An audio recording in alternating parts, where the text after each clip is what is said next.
Hola a todos los que seguís esta miniserie que hemos llamado Sirviendo bajo el nuevo pacto. Hemos visto 10 versículos del capítulo 5, nos hemos quedado en ese verso 10 que habla del tribunal de Cristo. Entonces os remito a lo que ya se dijo, ya comentamos en el vídeo anterior.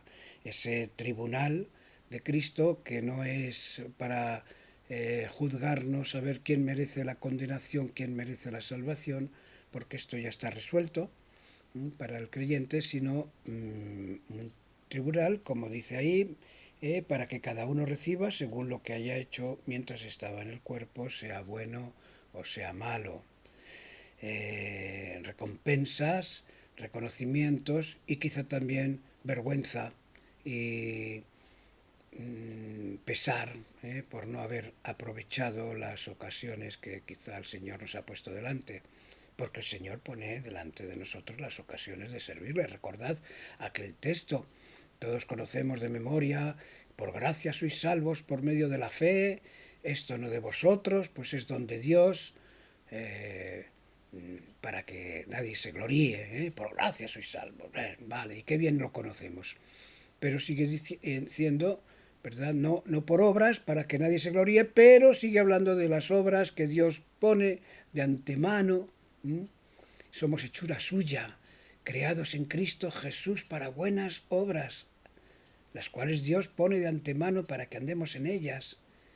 Dios siempre pone circunstancias, pone personas, pone ocasiones, y ahí estamos. Esto lo ha puesto Dios para que yo me comporte, para que yo dé testimonio, para que yo ponga, mm, que sea útil, en fin, lo que Dios nos ponga delante. Esto es muy, muy, muy importante.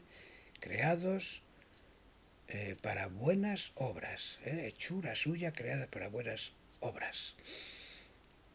Eh, no lo olvidemos. Así que, bueno,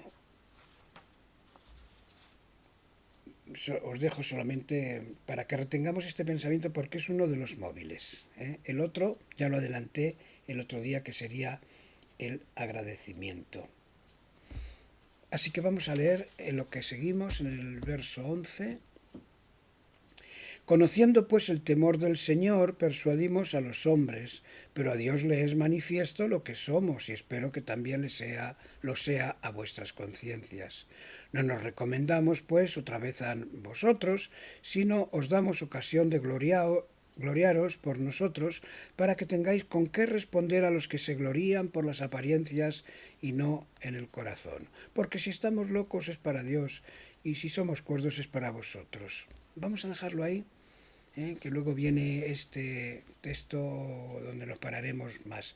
Lo que tenemos que ver en lo que acabamos de leer es que hay un trasfondo, el trasfondo de aquellos que se oponen a Pablo como apóstol, se oponen a su ministerio, están, dicho de alguna manera, comiéndole el coco a los corintios, para que precisamente vean a Pablo como un intruso, como alguien cuya autoridad está muy en entredicho, etcétera. Y entonces Pablo ya adelantó al principio de la carta, cuando parece que le pedían, bueno, tráenos cartas de recomendación de gente que hable de ti, que sepa que lo que eres, hombre, por favor, ¿quién os predicó el Evangelio? ¿Y qué hizo el Evangelio en vuestras vidas? ¿Y cómo habéis conocido a Cristo? ¿Y cómo obra el Espíritu Santo en vuestras vidas? Las cartas sois vosotros, cartas escritas en vuestros corazones, y no de hecha ni de letras, ni de tinta, sino es el mismo Espíritu Santo quien ha escrito esas cartas a vosotros. Bueno, pues esto va un poquito en el mismo tenor. Después de haber dicho que todos compareceremos en el tribunal de Cristo, pues dice, pues conociendo el temor del Señor, El temor, cuando veáis temor de Dios, por favor, no es el terror de Dios, no es el miedo a Dios. Temor es tener en cuenta a Dios, punto.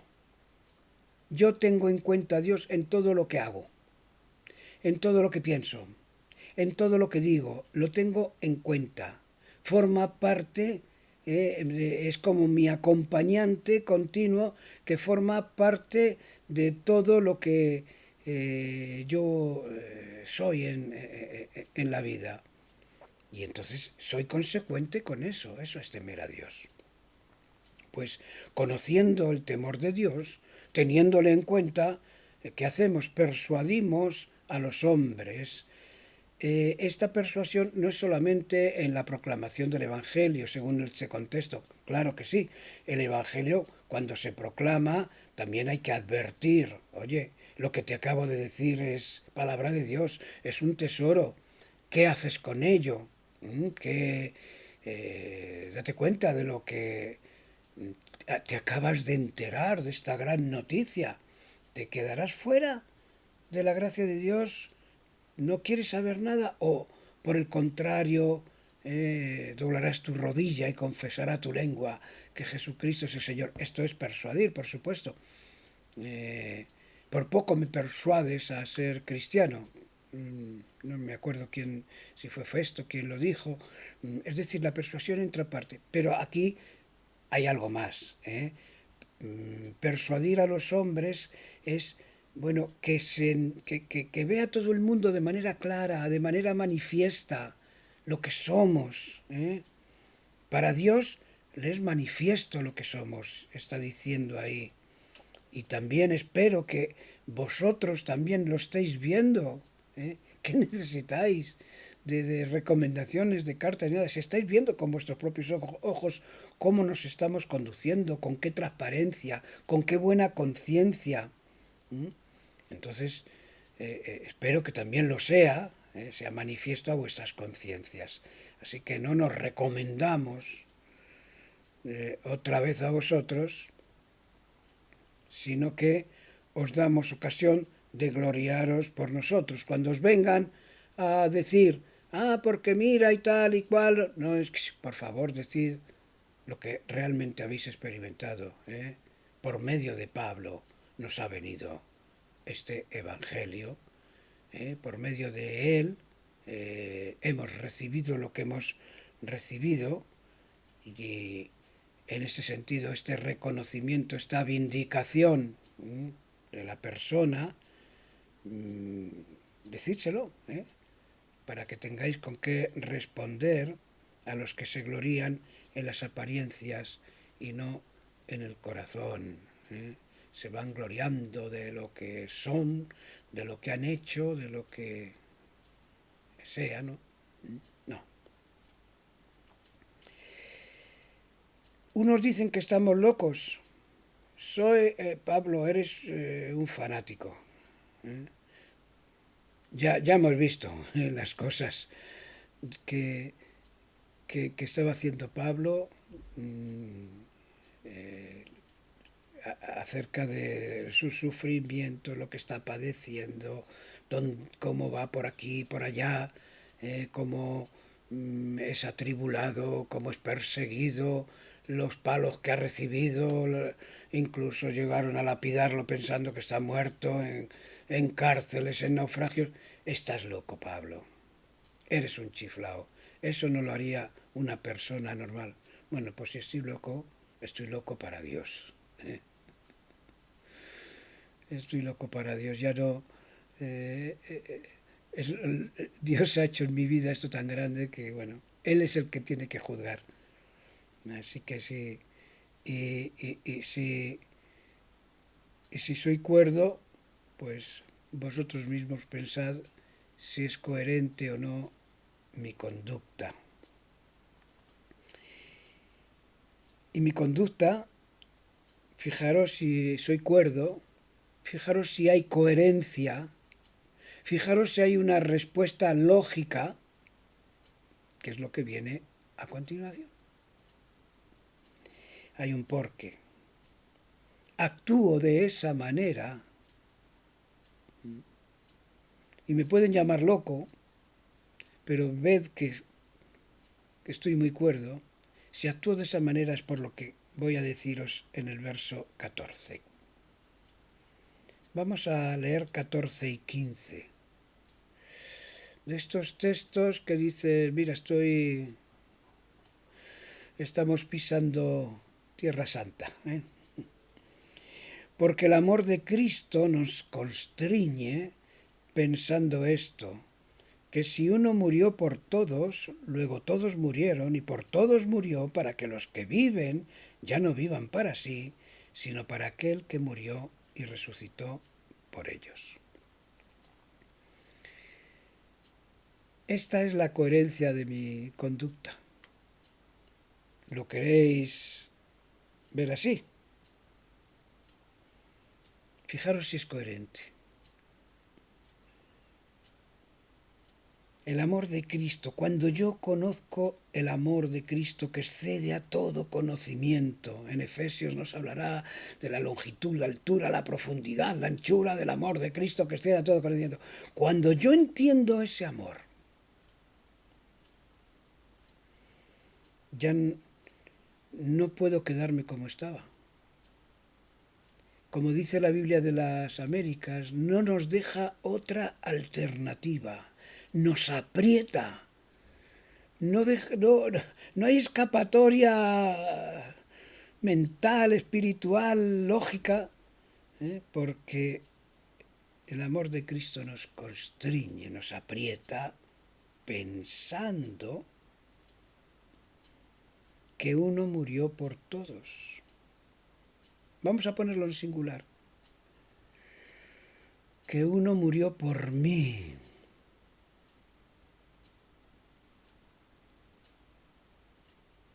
Uno murió por mí.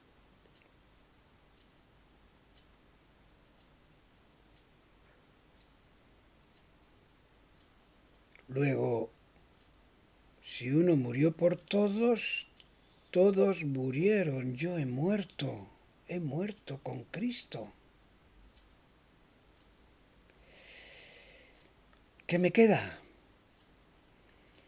Por todos murió para que los que viven, ¿cuál es la respuesta? Ya no vivan para sí, sino para aquel que murió y resucitó por ellos. Decidme de otra respuesta lógica. ¿Sería lógico decir el amor de Cristo efectivamente me conmociona?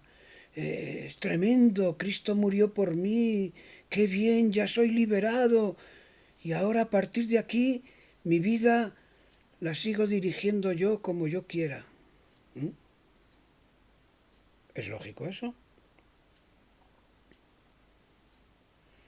Para que los que viven ya no vivan para sí,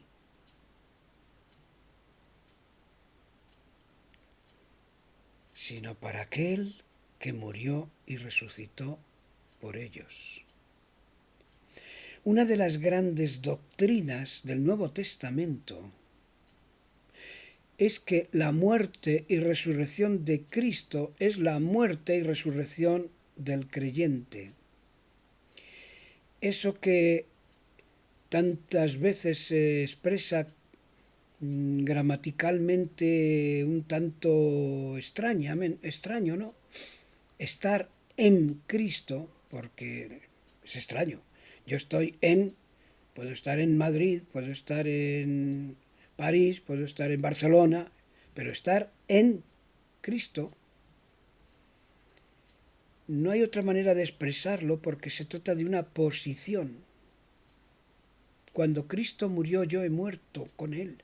Cuando Cristo resucitó, yo he resucitado con Él. Mirad, vamos a verlo, si queréis, de una manera, creo que es bastante clara. En Efesios, en el capítulo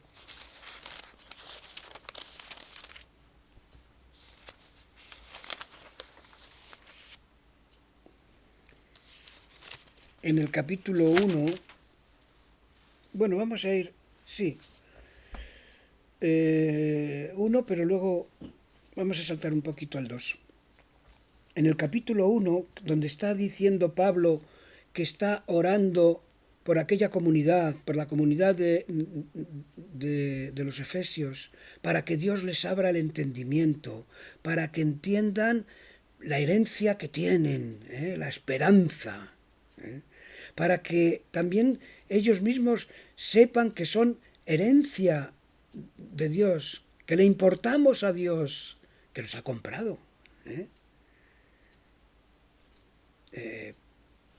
Podríamos pensar un día en desarrollar estos pensamientos.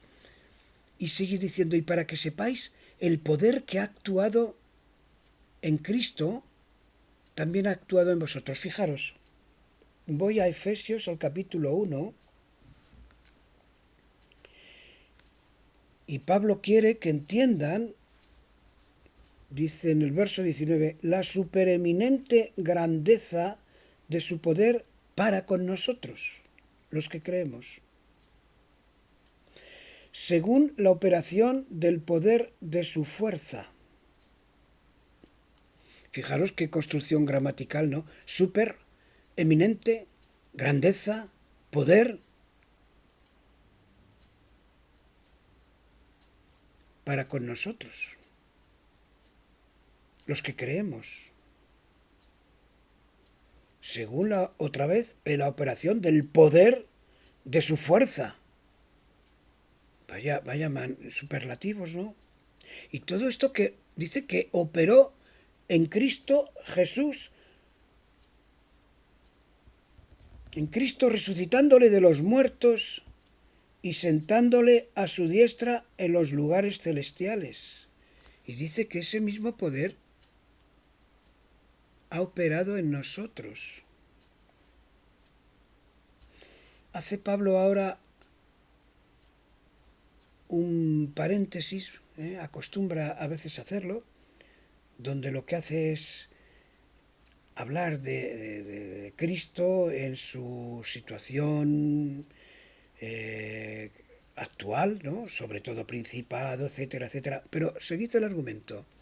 La supereminente grandeza del poder para con nosotros los que creemos, según la operación del poder de su fuerza que operó en Cristo para resucitarle de entre los muertos.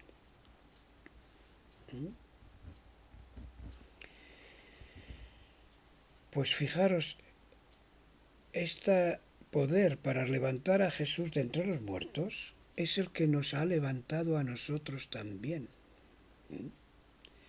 Capítulo 2. Y os dio vida a vosotros cuando estabais muertos. Interesante, ¿no? Algunas versiones dicen, y a vosotros. Levantó a Jesús de entre los muertos y a vosotros. Sin más, cuando estabais muertos en vuestros delitos y pecados. Pero venid conmigo. Estábamos muertos.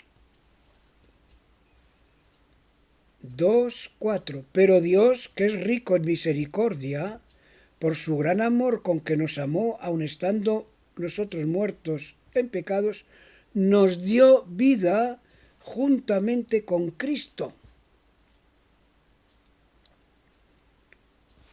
Nos dio vida juntamente con Cristo.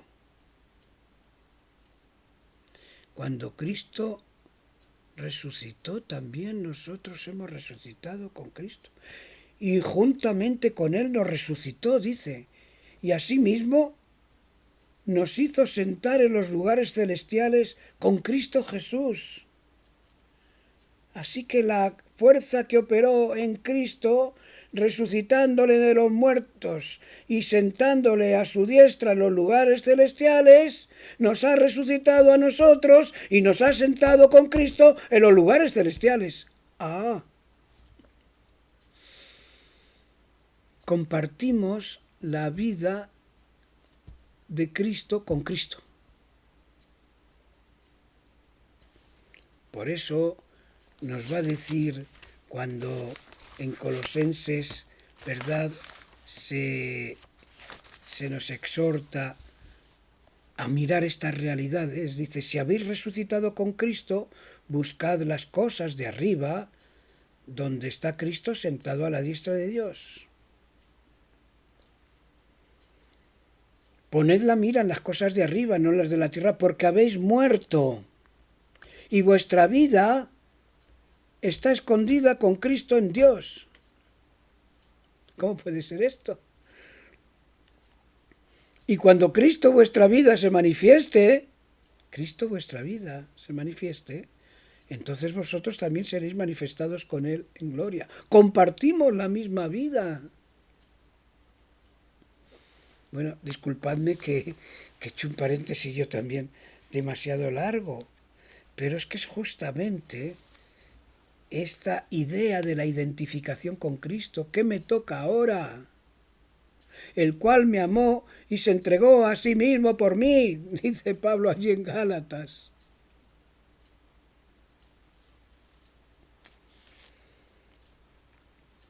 Es el texto, ¿verdad?, que nos lleva a la lógica espiritual más grande que pudiéramos imaginar. ¿Cómo voy a vivir ahora para mí, hombre? Si tengo vida en Cristo, voy a vivir esa vida que Dios me ha dado en Cristo.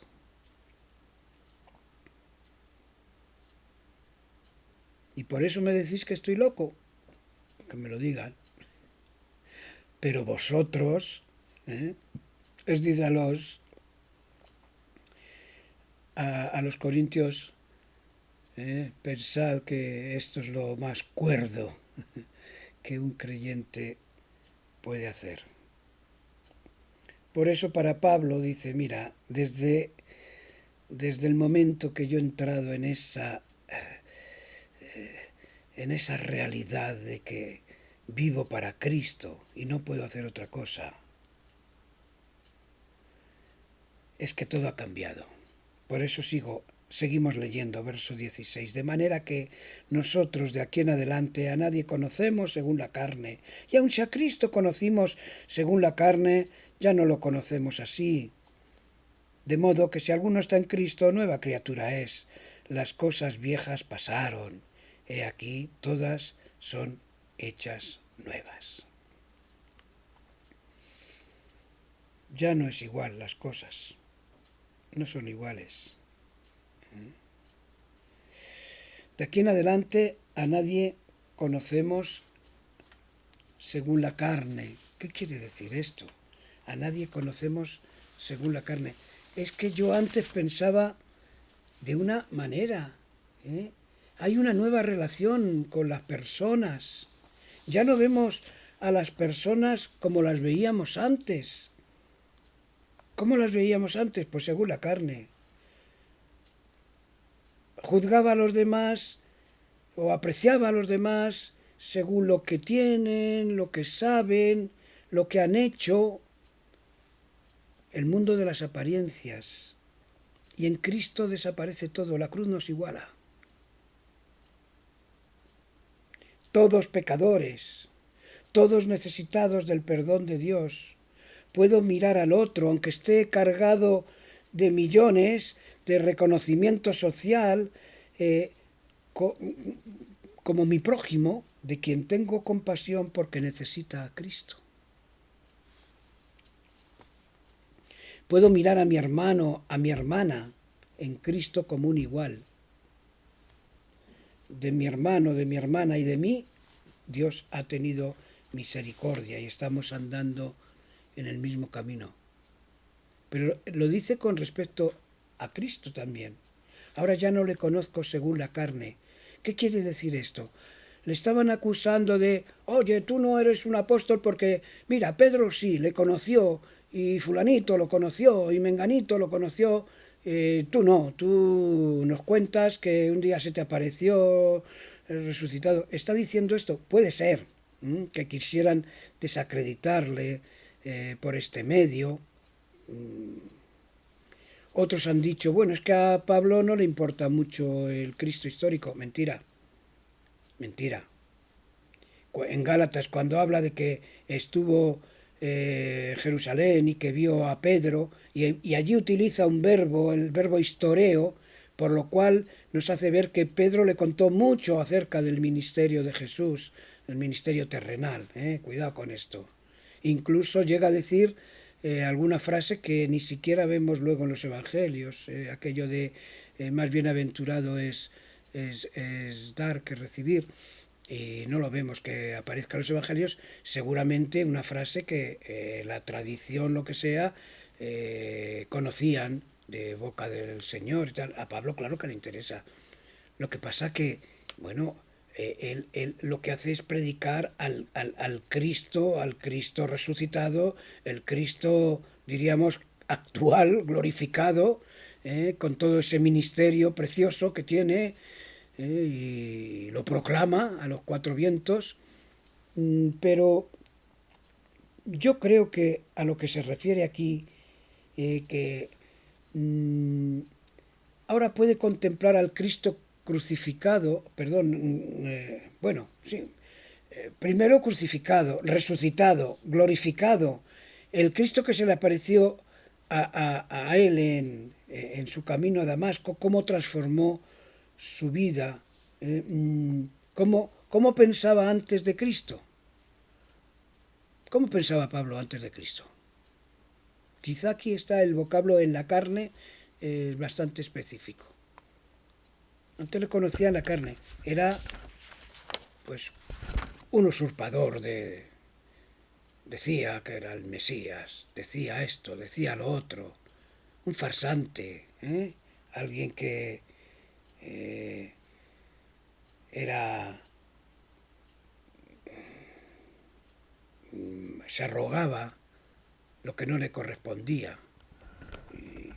Y entonces él, cuando iba a las sinagogas, pues seguramente pues estaba preocupado porque estaban predicando a un farsante que se presentaba como Mesías y que aquello estaba teniendo éxito y todas estas cosas. Ahora no. Así que ya no lo conocemos así, a ese Cristo. De modo que si alguno está en Cristo, os dais cuenta otra vez, en Cristo, ese tecnicismo que aparece, pues no se puede expresar de otra manera, nueva criatura es. Quizás sea más exacto, nueva creación es.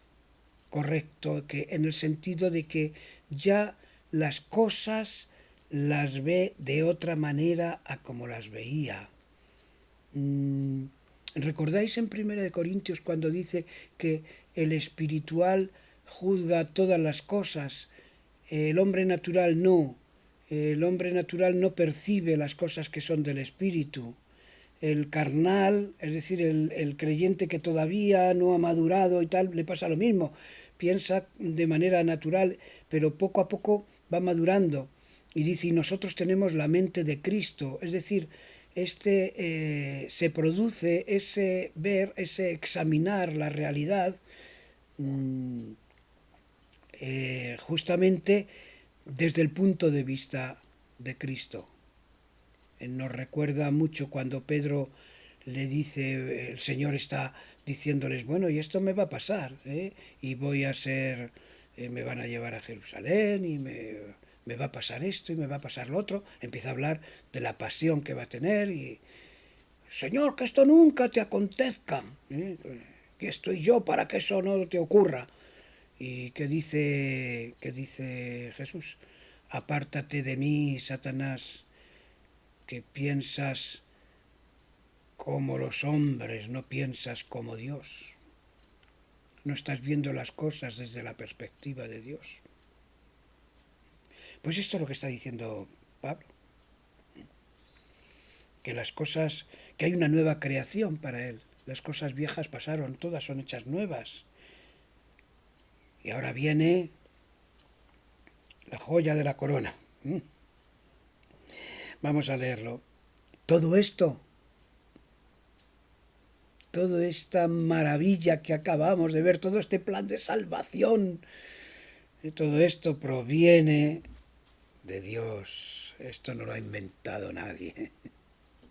Nadie es capaz de inventar una salvación tan grande, ¿verdad? Todo esto proviene de Dios, quien nos reconcilió consigo mismo por Cristo y nos dio el ministerio de la reconciliación. Que Dios estaba en Cristo reconciliando consigo al mundo, no tomándoles en cuenta a los hombres sus pecados, y nos encargó a nosotros la palabra de la reconciliación. Todo esto proviene de Dios, que nos reconcilió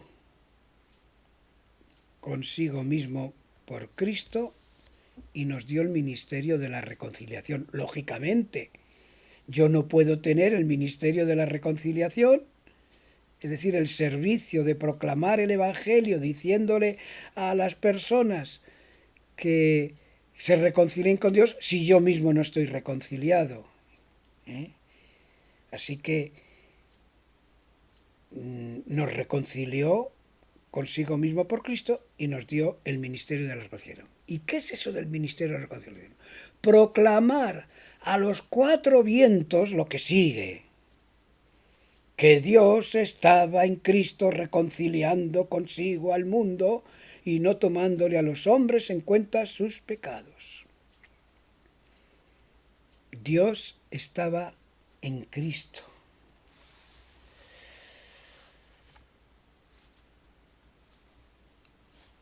Dios estaba en Cristo reconciliando consigo al mundo. No sé cómo explicarlo, porque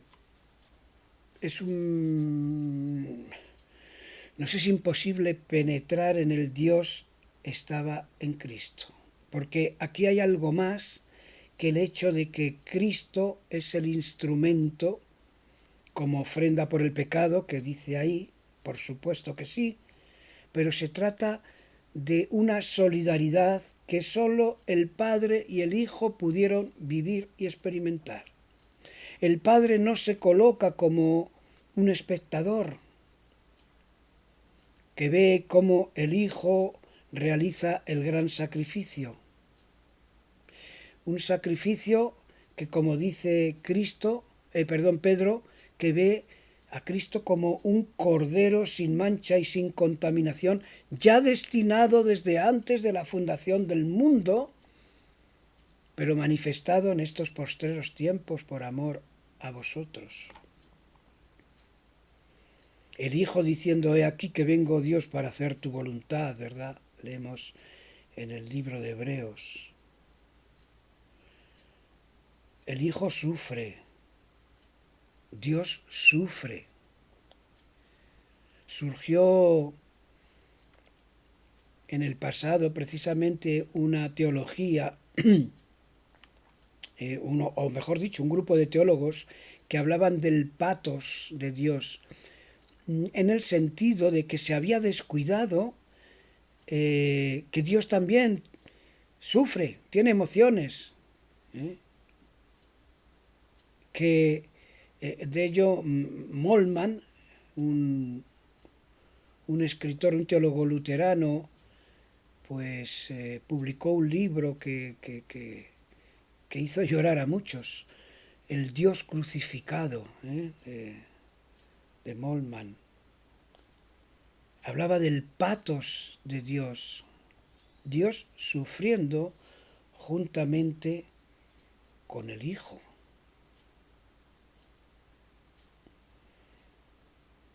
Destinado desde antes de la fundación del mundo, pero manifestado ahora. Es decir, habla del hecho histórico de la cruz. No tenemos una fe fuera de la historia, de tradiciones de pensamientos o mitos. Pablo les dirá a los corintios: os he enseñado lo que asimismo recibí, que Cristo murió por nuestros pecados, conforme a las Escrituras, que fue sepultado, que resucitó al tercer día, conforme a las Escrituras, que apareció a Cefas y después a los 12. Después apareció a más de 500 hermanos a la vez, de los cuales muchos viven aún y otros ya duermen. Después apareció a Jacobo, después a todos los apóstoles y al último de todos, como un abortivo, me apareció a mí. Y Juan dice, y Pedro añade que nos hemos dado a conocer el poder y la venida de nuestro Señor Jesucristo siguiendo fábulas artificiosas, sino como habiendo visto con nuestros propios ojos su majestad. Pues cuando está refiriéndose a la transfiguración, cuando él recibió de Dios Padre honra y gloria, le fue enviada desde la magnífica gloria una voz que decía: este es mi Hijo amado, en él tengo complacencia. Y nosotros oímos esa voz. Dios estaba en Cristo. Nosotros estamos en Cristo. Dios estaba en Cristo reconciliando consigo al mundo. De tal manera amó Dios al mundo. Universalidad. En cuanto a ese ofrecimiento, no tomándoles en cuenta a los hombres sus pecados. Quiere decir entonces que la salvación automáticamente es para todos. No, mirad lo que está diciendo aquí. Dios, por su parte, se ha reconciliado. Pero para que haya una unión es necesaria la reconciliación de ambas partes. De ahí el ministerio de la reconciliación. Reconciliaos con Dios, reconciliaos con Dios. Por Él ya no hay problema, ya no hay trabas, no hay barreras, no hay obstáculos. No tomándoles en cuenta a los hombres sus pecados.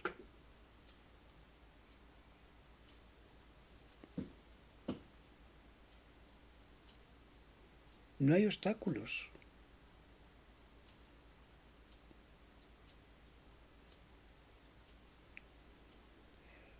El Señor no vino a condenar, sino a que todo el mundo sea salvo por Él.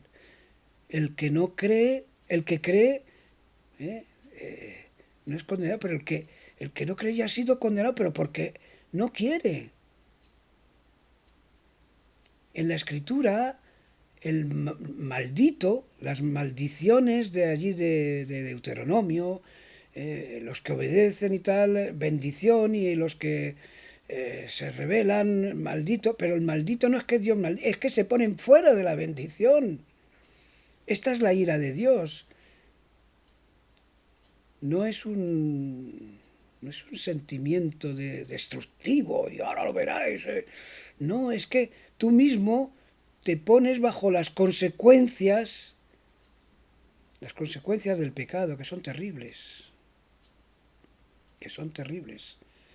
Jesús mismo se puso bajo las consecuencias del pecado, entre ellas la muerte, pero todo lo que acarrea el pecado. Y por eso dice, y ahora a nosotros nos ha dado ese ministerio, va por todas partes, os rogamos en el nombre de Cristo, reconciliaos con Dios, que ya no hay problema, decírselo a todo el mundo, que no es un problema de los pecados, que es un problema ahora de tu actitud, vienes o no vienes. Porque al que no conoció pecado, por nosotros lo hizo pecado, para que nosotros fuésemos hecho justicia de Dios en él. Hubo transferencia. Dios pudo reconciliar a los hombres imputando sus pecados no a ellos, sino a Cristo, justificándolos del pecado en la persona del sustituto. Hubo transferencia de responsabilidad, de culpabilidad, de pena. Dios cargó en él el pecado de todos nosotros, dice Isaías 53, 6.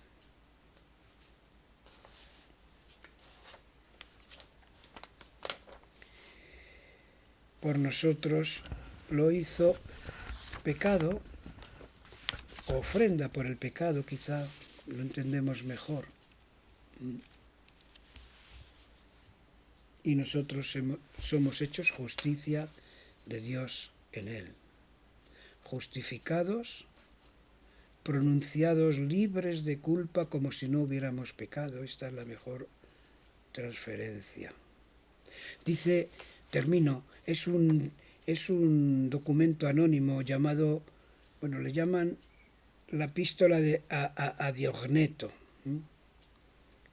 Oh, qué transacción más bienaventurada, esto es de los primeros tiempos del cristianismo. Qué transacción más bienaventurada, qué operación más insondable, qué beneficios más increíbles, que así la iniquidad de los muchos fuese escondida en uno justo, y la justicia del uno justificara a muchos inicuos. Bueno, hemos tocado Tierra Santa, con estos textos, y que tengo la conciencia de que solo los rozamos.